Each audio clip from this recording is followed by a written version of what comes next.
आज मेरी मेहंदी की रात थी, कल मेरी शादी थी।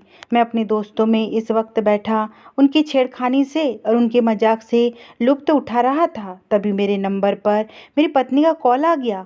मेरे ओठों पर मुस्कुराहट आ गई। उसे कहने लगा, क्या बात है, एक ही दिन तो रह गया है हमारी शादी में। कल तुम्हें हमेशा के लिए मेरे पास आ जाना है। क्या एक रात की भी दूरी तुमसे बर्दाश्त नहीं हो रही है? मैंने मोबाइल कान के साथ लगाया। साइड जाकर उससे बात करते हुए मेरा लहजा गंभीर हो गया था। मेरा अंदाज देखकर वह भी घबरा गई थी और फिर कहने लगी कि मैं आपसे ज़रूरी बात करना चाहती हूँ, इसी वजह से मैंने आपको अभी फ़ोन किया है। उसका लहजा ऐसा था कि मैं चौंक गया। उसे कहने लगा कि हाँ बोलो, क्या बात करनी है। तब उसने जो बात मुझे कही उसे सुनकर मैं हैरान रह गया। इसी वक्त मेरा दोस्त वहाँ पर मुझे बोलने के लिए आ गया था और अपने दोस्त के सामने मैं अपनी पत्नी से इस हवाले से कोई बात नहीं कर सकता था। फिर मैं अपने दोस्तों में दोबारा से आकर बैठ गया और मोबाइल को मैंने ऑन ऑफ करके अपनी पॉकेट में डाल दिया था। मेरा जहन अभी तक अपनी पत्नी की बात में उलझा हुआ था। उसका यह बात कहने का क्या मकसद था? क्या वह सच था या मजाक कर रही थी? फिर मैंने खुद को यह सोचकर तसल्ली दी कि वो महज मुझे तंग कर रही होगी और यह सोचकर मैंने इस बात को अपने दिमाग से झटक दिया था। और जब रात को सोने के लिए लेटा तो रंगीन हवाओं ने मेरे मन को अपनी आगोश में ले लिया था। मैं पूरी रात हसीन ख्वाबों में खोया रहा और आने वाले वक्त का इंतजार कर रहा था। आज मैं बहुत ही ज़्यादा खुश था। आज मेरी मोहब्बत पत्नी के रूप में मेरी ज़िंदगी में शामिल होने जा रही थी। आज का दिन भी पर लगाकर उड़ गया था। मैं फिर उसे अपने खानदान वालों के साथ जाकर अपनी दुल्हन बनाकर अपने घर में ले आया था। रात के इस वक्त मेरे दिल में अरमान और जज्बात उमड़ कर आ रहे थे। मैं अपने दोस्तों में घिरा बैठा था। मेरे दोस्त मुझे बहुत पसंद थे। मैं उनकी बातों को, उनके मजाक को भी पसंद करता था, मगर इस वक्त उनसे भी दूर भाग रहा था। मैं चाह रहा था कि जल्द से जल्द वहाँ से चले जाए। तभी मम्मी वहाँ पर आ गई और फिर उनकी वजह से मेरी उनसे जान छूट गई थी। जब मैं कमरे में आया तो मेरी पत्नी मेरा ही इंतजार कर रही थी। मेरा दिल भी बुरी तरह से धड़क रहा था। मैंने उसका घूंघट उठाया। उसका चेहरा देखकर मैं कितनी देर तक पलके झपकाए बिना उसे देखता रहा। वह बहुत ही ज़्यादा खूबसूरत लग रही थी। कितनी देर तक तो मैं उसकी खूबसूरती में ही खोकर रह गया था। जब मैं अपने मतलब की बात पर आया तब वह हिचकिचाहट मुझे उस पर हर तरह का हक बनता था और मैं भला उसे क्यों नहीं देख सकता था। अगर मैं उसे नहीं देखता तो फिर किसे देखता। जब यही बात मैंने उससे कही तो कहने लगी कि आपका मुझ पर हर तरह से हक है। आप सब कुछ देख सकते हैं, कर सकते हैं, लेकिन आप मेरा दाएं बाजू नहीं देख सकते। आज शादी की पहली रात थी और मैं पहली ही रात अपनी पत्नी को नाराज़ नहीं करना चाहता। वैसे भी हम दोनों को सारी ज़िंदगी तो एक साथ ही गुजारनी थी और उसकी यह बात मानने में कोई बुराई भी नहीं थी। उसके बाद मैंने उससे फिर अपना हक वसूल किया और प्यार के मधुर वादियों में खो गया था। दिन यूं ही बीतते जा रहे थे और अभी तक मैंने अपनी पत्नी का दाएं बाजू नहीं देखा था। कई बार मेरे दिल में यह ख्वाहिश पैदा होने लगती थी कि मैं तो उसे हर तरह से हक रखता हूँ, तो फिर वह मुझसे अपना यह बाजू दिखाने में कैसे रोक सकती है। अब मैं इस बात पर जीत करने लगा, उस पर गुस्सा करने लगा। उस दिन जब मैं ऑफिस जाने लगा तो मैंने उसे साफ यह बात कह दी थी कि जब मैं वापस आऊँगा तो आज यह बहाना नहीं चलेगा। आखिर मैं देखना चाहता हूँ कि तुम मुझे इस चीज़ से क्यों रोक रही हो। उसका रंग बिल्कुल पीला पड़ गया था और वह यह बात सुनकर ऐसे डर गई थी जैसे ना जाने क्या हो रहा है। और शाम को जब मैं घर आया तो मेरी माता ने मुझे बताया कि मेरी पत्नी घर पर नहीं है। वह कुछ दिन अपने माता पिता के घर में रहने के लिए चली गई है। यह सुनकर मुझे बहुत गुस्सा आया। वह बिना मुझे बताए, मुझसे इजाज़त लिए बिना वह कैसे जा सकती थी। मैंने फ़ोन किया तो वह कहने लगी कि मेरा दिल घबरा रहा था, इसलिए मैं यहाँ पर चली आई। अब मुझे साफ महसूस हो रहा था कि वह वहाँ पर इसलिए गई थी क्योंकि आज मैंने उससे साफ तौर पर कहा दिया था कि मैं हर हाल में आज उसका बाजू देखकर रहूँगा। मुझे ऐसे लगने लगा था शायद उसका बाजू जल चुका था या बहुत बदसूरत था, जिसकी वजह से वह मुझे ऐसा कह रही थी। मुझे लगने लगा था शायद उसके बाजू में कुछ है और उसे इस बात का डर है कि कहीं मैं उसकी बदसूरती देखकर नफरत का इजहार ना करूं। मगर वो पागल यह नहीं समझती थी कि मैं उससे टूटकर मोहब्बत करता था। मैं भला उसे क्यों छोड़ सकता था, उससे कैसे दूर हो सकता था। जिससे मोहब्बत की जाती है उसकी खूबियाँ और खामियों को भी अपनाया जाता है। यह बात सोचकर मेरे होठों पर मुस्कान आ गई थी। अब मैंने सोचा कि अब जब वह घर पर आएंगी तो मैं उसे प्यार से समझा दूंगा कि अगर उसमें कोई कमी है तो मुझे इस चीज़ से कोई दिक्कत नहीं है। और फिर कुछ दिनों तक जब वो यहाँ पर वापस नहीं आई तो अब की बार मैं झनझनाते हुए अंदाज में खुद ही उसके माता पिता के घर चला गया था। जब वहाँ पहुँचा तो अपनी सास की बात सुनकर मैं हैरान रह गया। वो कहने लगी कि तुम्हारी पत्नी तो थोड़ी ही देर पहले घर से निकली है, अब तो वह घर भी पहुँच चुकी होगी। उसकी बात सुनकर थोड़ी देर में वहाँ पर रुका और फिर वापस आ गया। जब अपनी माँ से मैंने अपनी पत्नी के बारे में पूछा तो कहने लगी कि मैं उसके बारे में कुछ भी नहीं जानती, वह तो अपने माता पिता के घर गई है, तुम वहाँ से पता करो, हो सकता है वह जानते हो कि वह इस वक्त कहाँ है। अब यह बात सुनकर मेरा मुंह खुले का खुला रह गया। मेरी पत्नी अपने मायके में भी नहीं थी और जबकि घर पर भी अभी तक नहीं पहुंची थी। उसे तो वहाँ से निकलते हुए काफ़ी देर हो गया था। उसे अब तक यहाँ पर आ जाना चाहिए था, मगर वह कहाँ थी। मेरे दिल में शक बैठ गया था। अब मैंने पूरे घर में इधर उधर फिर रहा था। बार बार मैं उसका नंबर मिला रहा था, मगर वह मेरी कॉल नहीं उठा रही थी। ना जाने वो कहाँ थी। थोड़ी देर मुझे गुजरे ही थे। अब मैं गाड़ी लेकर घर से निकलने ही वाला था जब वह घर में दाखिल हो गई। उसे देखकर मैं अपने चेहरे के एक्सप्रेशन बहुत मुश्किल से नॉर्मल किए थे। फिर उससे पूछने लगा कि तुम कहाँ थी, कहाँ से आ रही हो। मेरा गुस्सा देखकर वो घबरा गई। कहने लगी मैं मम्मी के घर से आ रही हूँ। मैं हैरत से बूंद बनकर खड़ा रह गया। आखिर मेरी पत्नी कहाँ चली गई थी और वह इतनी देर कहाँ रहकर आई। मेरे दिल में अजीबोगरीब शक पैदा हो रहे थे। मैं जानता था कि वह बहुत अच्छी थी और वह मुझे कभी धोखा देने के बारे में सोच भी नहीं सकती थी, मगर जब उसने मुझसे यह झूठ बोला तो मुझसे यह बात बिल्कुल भी बर्दाश्त नहीं हो रही थी। अब मैंने उसकी रूटीन पर नज़र रखनी शुरू कर दिया था। वह कहाँ जाती है, किससे बात करती है। मैंने उसका मोबाइल भी चेक करना शुरू कर दिया था, मगर मुझे कहीं पे भी कोई ऐसी बात नहीं मिल रही थी जिसके बिना मैं उसे गुस्सा करता, उस पर शक करता। आहिस्ता आहिस्ता मैं इस बात को भूलने लगा था। अब शादी को 1 महीना होने वाला था और अभी तक मैंने उसका बाजू नहीं देखा था। इस बात पर मुझे बहुत ही ज़्यादा झिझक होती थी। मैंने उसे प्यार से हर तरह से समझा कर देख लिया। अगर तुम में कोई कमी है तो मुझे इस बात से कोई फ़र्क नहीं पड़ता, क्योंकि मैं तुमसे बहुत मोहब्बत करता हूँ और तुम्हें मुझे अपनी हर एक बात बतानी चाहिए। मुझसे तुम्हें कुछ भी नहीं छुपाना चाहिए। मैं तुम्हारा पति हूँ और हम दोनों के दरमियान कुछ भी छुपा हुआ नहीं होना चाहिए। तब वह मुस्कुराकर मेरी बात को टाल दिया करती थी। अब तो मैं जिद में आ गया था।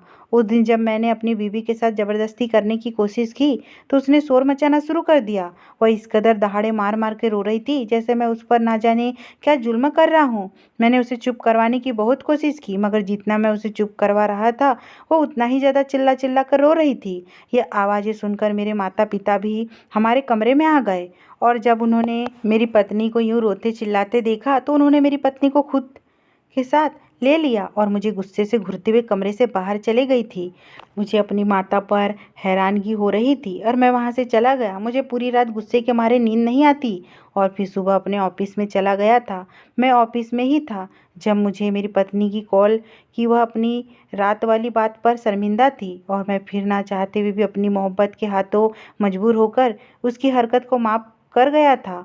और फिर मैंने दोबारा उसके साथ ज़बरदस्ती करने की कोशिश नहीं की थी, मगर मेरे दिमाग और दिल में यह बात बैठ गई थी, कुछ ना कुछ तो ऐसा है जो मेरी नज़रों से ओझल है और मेरी पत्नी मुझसे छुपा रही है। मुझे उसकी बेवकूफ़ी पर तरस आ रहा था। वो अपनी जीत की वजह से अपने पति को खुद से दूर कर रही थी। यह बात ऐसी थी कि मैं किसी को कुछ बता भी नहीं सकता था। वैसे भी वह मेरे सारे हक और ज़रूरत को पूरा करती थी। मुझे उसे किसी किस्म का कोई शिकवा भी नहीं था, मगर उसकी यह बात अपने पूरे वजूद पर रसाई न देना मुझे अंदर ही अंदर आग लगा रही थी। उसके बाद 2 से 3 बार फिर से ऐसा ही हुआ था। मेरी पत्नी बिना बताए गायब हो जाती और जब मैं उसे इस बारे में पूछता तो वो बात बदल दिया करती थी और मैं इस सारी हरकतों से बहुत परेशान था। मैं उस पर शक नहीं करना चाहता था, मगर जिस तरह की वो हरकतें करती थी मैं उस पर शक करने के लिए मजबूर हो जाता था। इन्हीं दिनों उसकी तबीयत भी खराब रहने लगी थी। चेहरे का रंग हर वक्त जर्द सा रहता था, आंखें अंदर और धसी हुई रहती थी।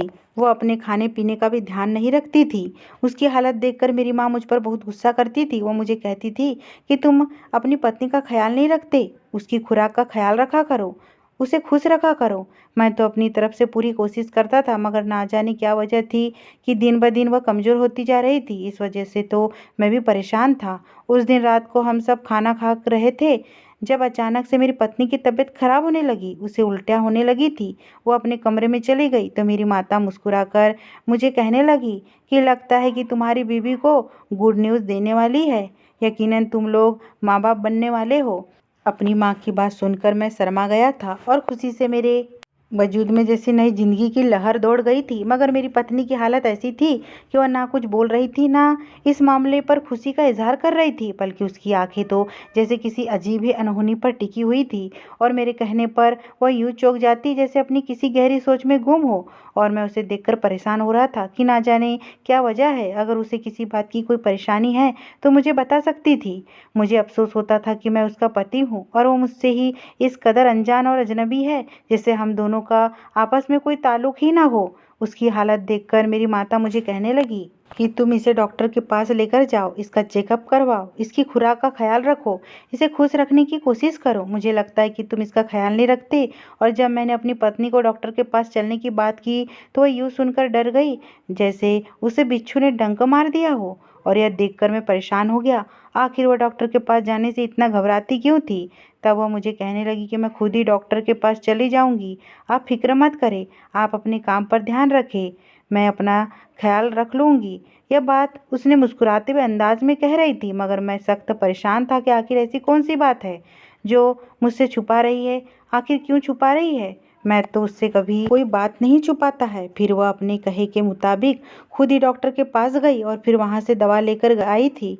कुछ दिन तक मैं इस मामले में कुछ भी नहीं बोला, जानता था कि वह फिर से यही बात बोलेंगी कि मैं अपना ख्याल खुद रख सकती हूँ, आप परेशान ना हो। उस दिन उसकी तबीयत बहुत ज़्यादा खराब थी, कमजोरी की वजह से उसे चक्कर आ रहे थे और वो बेहोश होकर बिस्तर पर गिर गई थी। तभी फिर मैं उसे उठाकर डॉक्टर के पास लेकर आया था। डॉक्टर ने उसका चेकअप किया। इस वक्त मेरी पत्नी होशो हवास से बेगानी थी। डॉक्टर भी उसकी हालत देखकर घबरा गए और कहने लगे कि ये इस कदर कमज़ोर है, लगता है कि अपना बिल्कुल भी ध्यान नहीं रखती। अब मैं डॉक्टर की बात पर क्या जवाब देता। मैं खुद अपनी पत्नी की वजह से बहुत परेशान था। मेरा ध्यान अपनी पत्नी के बाजू की तरफ गया और इस वक्त डॉक्टर और नर्स भी कमरे में मौजूद नहीं थे। जैसे ही मैंने अपनी पत्नी के बाजू से कपड़ा हटाया तो उसके बाजू को देखकर मैं बुरी तरह से चौंक गया था। उसके बाजू पर मेरा नाम राजेश है और मेरा शुमार हैंडसम लड़कों में होता था। लड़कियां मेरे पीछे पागलों की तरह घूमती थी और मैं भी उनकी दीवानगी से बहुत ही ज़्यादा फ़ायदा उठाता था। मेरी बहुत ही सी गर्लफ्रेंड थी और मैं उनसे छुपकर मुलाकात भी करता था। मैं बहुत रंगीन मिजाज का शख्स था और ज़िंदगी से भरपूर फ़ायदा भी उठाता था। और जब भी कोई लड़की मेरे पीछे आती तो मैं पहले उसकी खूब तारीफ करता, उसे अपने जाल में फंसाने की कोशिश करता। और जब मेरा मतलब निकल जाता तो जिस तरह दूध में से मक्खी को निकाल कर फेंक देते हैं, मैं उसी तरह अपनी ज़िंदगी से निकालता था। लड़कियां मुझसे इस बात पर एतराज़ भी नहीं कर सकती थी क्योंकि वह खुद ही मेरे पीछे आती थी और मुझे काबू करने के चक्कर में बेलिहाज होती थी। फिर जब मैं उनसे फ़ायदा उठा लेता था तो आहिस्ता आहिस्ता वो मुझे शादी पर उकसाने लगती थी। मेरे इनकार पर वह मुझसे खुद ही दूर हो जाती थी। मुझे इन सब में बहुत मज़ा आता था। मैंने आज तक किसी लड़की से मोहब्बत नहीं किया था। मेरे लिए लड़कियां इस्तेमाल की जाने वाली चीज़ थी। इससे ज़्यादा ना तो उनके बारे में सोचता और ना ही मैं उनके बारे में ज़्यादा जानना चाहता था। मैंने फिर अपने पापा का बिजनेस संभाल लिया और अब मैं प्रैक्टिकल लाइफ में आ गया था। अभी भी मेरी ज़िंदगी वैसे ही गुजरती जा रही थी। अभी भी कितनी ही लड़कियां थी जो मेरे आसपास मंडराती रहती थी और मैं भी उनसे फ़ायदा उठाकर दोबारा उनकी तरफ देखता तक नहीं था। मेरी एक लड़की से मुलाकात हुई। वह लड़की ऐसी थी जो मेरी ज़िंदगी में आने वाली बाकी लड़कियों से बहुत अलग थी। मैंने आज तक जितनी लड़कियां देखी थी वह सब छोटे कपड़े पहनने वाली और मर्दों को अपनी तरफ अट्रैक्ट करने वाली थी। मगर ये लड़की सबसे अलग थी। ये सलवार सूट में रहती थी और किसी की तरफ भी आंख उठाकर नहीं देखती थी। ये हमारे ऑफिस में जॉब करने के लिए आई थी। इसके पास तजुर्बा नहीं था, मगर पहली ही नज़र में मुझे यह लड़की पसंद आ गई थी और मैं इस पर अपनी नीयत खराब कर बैठा था। इसलिए मैंने ऑफिस में इसे जवाब दे दिया था, जबकि इसके साथ मुझे काफ़ी ज़्यादा अपना दिमाग भी खाना पड़ा था क्योंकि ऐसे काम की समझ भी नहीं थी। यह लड़की अक्सर खोए खोए अंदाज में मेरे चेहरे की तरफ देखती रहती और मेरी आंखों में जैसे डूब सी जाती थी और यह सब देखकर मैं मुस्कुरा दिया करता था। मैं भी यह चाहता था कि यह बाकी लड़कियों की तरह खुद ही मेरी तरफ बढ़े और मुझसे अपनी मोहब्बत का इजहार करे, मगर वो मुझे पसंद करने के बावजूद भी अभी तक अपनी मोहब्बत का इजहार नहीं कर पाई थी। मैं जानता था कि वो कब तक अपने दिल को इस सब से रोक पाएंगी। एक न एक दिन तो उसे मुझे यह बताना ही पड़ेगा कि मेरे लिए उसके दिल में क्या है। और मैं उस दिन का इंतज़ार कर रहा था। उसे मेरे पास जॉब करते हुए 2 महीने का टाइम गुजर गया था। मैं उसके साथ बहुत ही नरमी से बात करता था, उसे प्यार से समझाया करता था। मैं जानता था कि वह इस सब की आदी हो जाएंगी और खुद ही वह मेरे तरफ बढ़ेंगी, मगर ऐसा नहीं हुआ। उसने ना तो मुझसे अपनी पसंदगी का इजहार किया था और ना ही अपने को मेरे सामने पेश किया था। मैं हैरान परेशान था कि वह कैसी लड़की थी। वह बाकी लड़कियों से इस कदर अलग क्यों थी? वह क्यों अपना दिल हाथ पर रखकर नहीं फेरती थी? मैं जितना हैंडसम था, जितना अमीर था और जितना उससे प्यार से बात करता था, उसे तो अब तक मेरे बिस्तर की रानी बन जाना चाहिए था। मुझे अपने तरफ लाने के लिए औरत जात के मुकाम से गिर जाना चाहिए था, मगर ऐसा नहीं हुआ।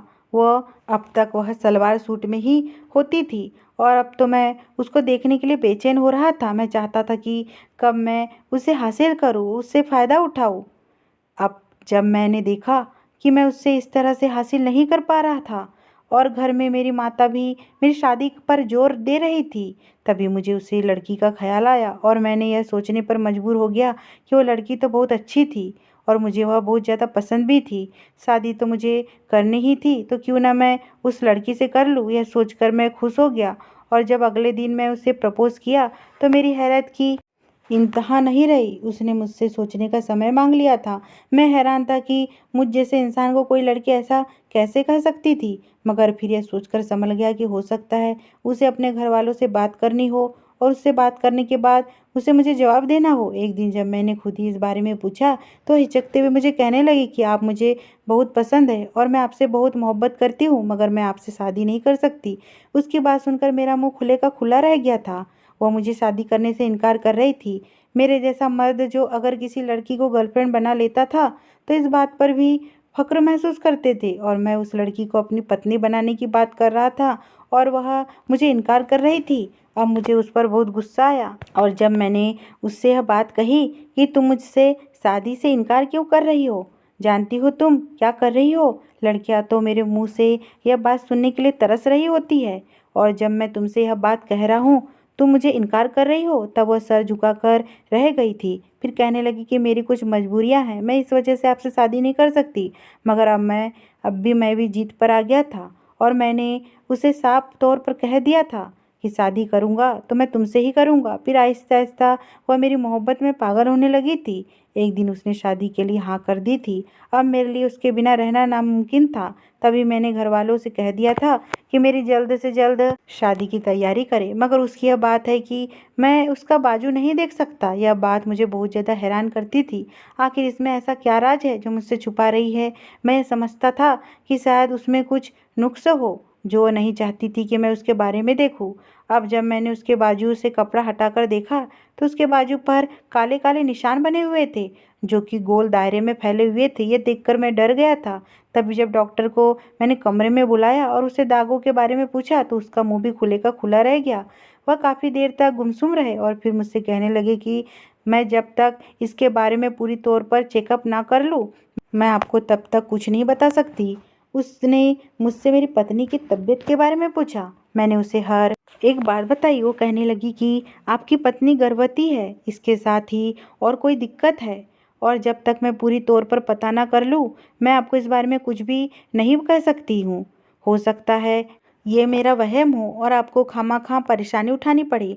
मैंने डॉक्टर से बहुत पूछा मगर उसने मुझे नहीं बताया, और फिर मुझे कहने लगी कि आपको जब मैं कॉल करूं तब अपनी बीवी की रिपोर्ट लेने के लिए आ जाना।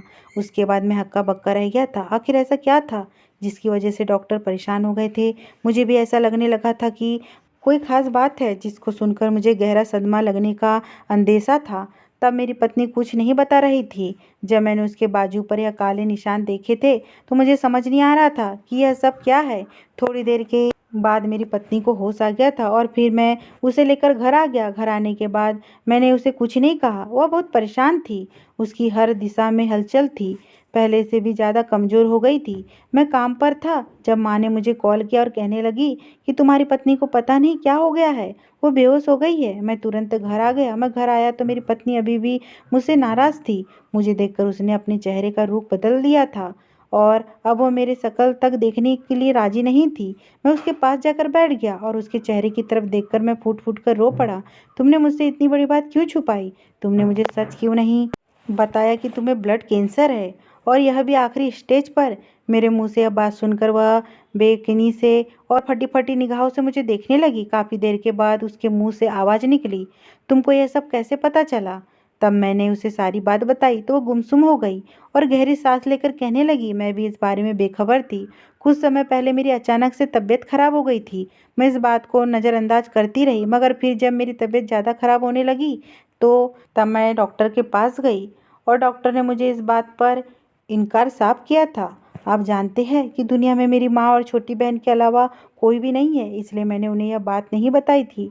मैं इन्हें परेशान नहीं करना चाहती थी। अपना इलाज करवाने की मैंने बहुत कोशिश की, मगर डॉक्टर्स का कहना था कि मेरी बीमारी अब लास्ट स्टेज पर है, अब इसका कोई भी हल मुमकिन नहीं है। तब मैं बहुत रोई थी, बहुत चिल्लाई थी, और तब मेरी नज़रों के सामने आपका चेहरा घूम गया था। मैं आपको बहुत पसंद करती थी। आपके साथ ज़िंदगी गुजारना मेरा वह ख्वाब था जो आपको देखते ही मेरी आंखों में आकर सज गया था। मगर मैं जानती थी कि मैं चंद महीनों की मेहमान हूँ। मेरी ज़िंदगी कितनी है यह कोई भी मुझे नहीं बता सकता था। और जब आपने मुझसे शादी की ऑफ़र की तो मैंने इस वजह से आपको इनकार कर दिया था कि मैं इस बीमारी की वजह से आपकी ज़िंदगी बर्बाद नहीं करना चाहती थी। मगर जब आपने मुझे बार बार मनाना शुरू कर दिया तब मैंने सोचा कि मैं भी आपसे मोहब्बत करती हूँ और आपके बिना रहना मेरे लिए भी मुमकिन नहीं है। तब मैं खुदगर्ज बन गई थी। मैंने सिर्फ अपनी खुशी के बारे में सोचा था। जितनी भी मेरी ज़िंदगी है मैं अपने महबूब शख्स की संगत में गुजार लूँ। शायद इस तरह मैं खुशी की बदौलत मेरी ज़िंदगी भर जाए। मगर ऐसा नहीं हुआ। अब मेरी तबीयत पहले से भी ज़्यादा ख़राब रहने लगी है। यह बीमारी मेरे बाजू पर ज़ाहिर हो गई थी, इसलिए मैं आपसे छुपा रही थी। और अब तो मेरे वजूद में एक नई ज़िंदगी भी पल रही है। डॉक्टर का कहना है कि मुझे इतनी जल्दी बच्चे को जन्म देना नहीं चाहिए था, क्योंकि इस तरह से मेरी अपनी ज़िंदगी के चांसेस और कम हो गए हैं।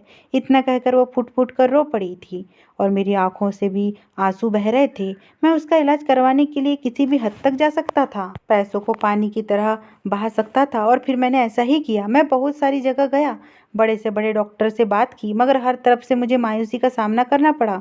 कोई भी मेरी पत्नी का इलाज करने के लिए तैयार नहीं था। सबका कहना था कि ये बीमारी आखिरी स्टेज पर है और इसका कोई हल नहीं है। मैं थके हारे कदमों से घर वापस लौट आया था और अब पल पल जी रहा था, पल पर मर रहा था। अपने सारे गुनाह मेरी आंखों के सामने घूम रहे थे। शादी मेरी गुनाहों की सजा ही ठीक है। मैं जिस लड़की से सबसे ज़्यादा मोहब्बत करता था उस लड़की को मैंने हासिल भी कर लिया था, मगर मैं उसके साथ ज़्यादा वक्त नहीं गुजार सकता था, और इससे बढ़कर मेरे लिए और क्या सज़ा हो सकती थी। फिर एक दिन मेरी पत्नी ने एक बेटी को जन्म दिया था। उस दिन उसकी तबीयत बहुत ही ज़्यादा बिगड़ गई थी। किसी तरह से भी उसकी तबीयत संभलने में नहीं आ रही थी, और फिर ज़िंदगी और मौत के दरमियान जंग लड़ते हुए वह ज़िंदगी की बाजी हार गई थी। मुझे और अपने बेटी को अकेला छोड़कर चली गई थी। तब मैं फूट फूट कर रो रहा था। कितने दिनों तक मैंने अपनी बेटी की शक्ल भी नहीं देखी थी, और फिर एक दिन माँ ने मेरी बेटी को मेरे गोद में दिया और मुझे कहने लगी, इसका क्या कसूर है? पैदा होते ही इसकी माँ इससे छीन गई है और बाप होते भी इसका चेहरा नहीं देख रहा है। तुम इसे किस बात की सज़ा दे रहा है? तब मैंने अपनी बेटी को खुद के साथ लगाकर बहुत ज़्यादा रोया था, और अब मैंने सोच लिया था कि मैं अपनी सारी ज़िंदगी अपनी पत्नी की यादों में बिता दूंगा और कभी भी दूसरी शादी नहीं करूंगा। मैंने अपनी बेटी को अच्छे संस्कार देने की हर मुमकिन कोशिश की थी, और सभी कहते थे कि मेरी बेटी बहुत अच्छे संस्कार की मालिक है।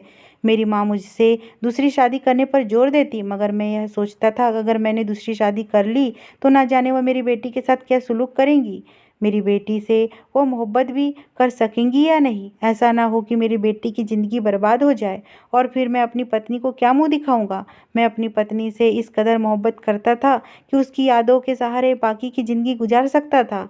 किसी का चेहरा भी मेरी आंखों के सामने सस्ता नहीं था। मेरी माँ मुझे कह कहकर थक चुकी थी, मगर मैं उनकी बातें एक कान से सुनकर दूसरे कान से निकाल दिया करता था।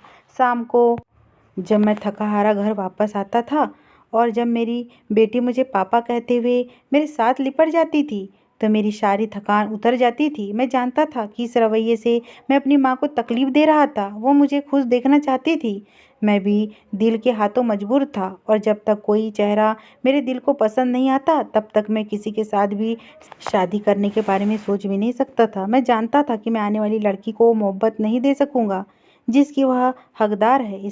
इसलिए मैंने पहले अपने आप को संभालने का इंतज़ार कर रहा था। जब तक मेरा दिल पूरी तरह से संभल ना जाता, मैं ज़िंदगी का नया फैसला नहीं ले सकता था। अगर ये स्टोरी आपको पसंद आई हो दोस्तों और चैनल पे नए हो तो प्लीज़ चैनल को सब्सक्राइब और वीडियो को लाइक कीजिए। धन्यवाद।